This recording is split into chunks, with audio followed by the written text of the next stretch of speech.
Hi everybody, a quick video for you about your introduction paragraph for the external exam, whether you're doing Hamlet or Macbeth, but this video focuses a little bit more on Macbeth.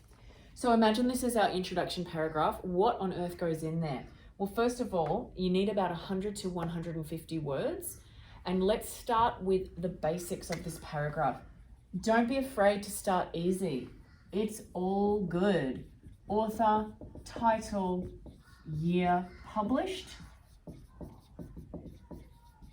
and or set. You might wish to make a reference to the time in which it was set and the time in which it is published. Next up, I would encourage you to give a very brief synopsis about what the play is about. You could refer to big themes, and you can also refer to legitimately what goes on in the story. Keep it brief though. Definitely, you would absolutely want to be making reference to relevant cultural context ideas, values, attitudes, and beliefs. You don't have to mention them all here, but it's good to have some up your sleeve that lead down and are relevant to your thesis statement. So I'll do a second video about thesis statements, and I'll do a second video about what cultural context things you can talk about in this intro. Just as a heads up, it will sometimes involve things like patriarchal society, great chain of being, supernatural beliefs, the divine right of kings, etc. So that'll be in a second video. But once I go through these, I should have about 100 words. Let's have a look at what this might sound like at the moment. I've added the word tragedy, and I'm going to add the word regicide as they're keywords we should have in the introduction. Let's have a listen.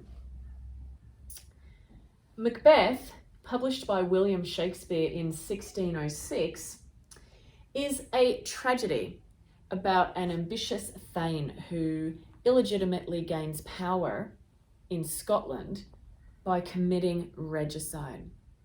The play explores key themes such as power, ambition, and the supernatural. Set in the 11th century in Scotland, the play was published in the Jacobean era, a time in which King James himself had his life threatened by multiple assassination attempts. A time in which also people genuinely believed in the supernatural, where many women were accused of witchcraft and punished and persecuted. I'm going to pause there because at that point in my intro, I am done, and it is time for me to switch gear and start to think about what the question is specifically asking me to do. So I have done these key parts. Before I get here, your cultural context really, what you choose to talk about there really will be dependent on what the question is asking you to do. For instance, if the question is about the supernatural, I possibly wouldn't try to squeeze in information about divine right of kings here. So this is dependent on this and vice versa. Let's have a look.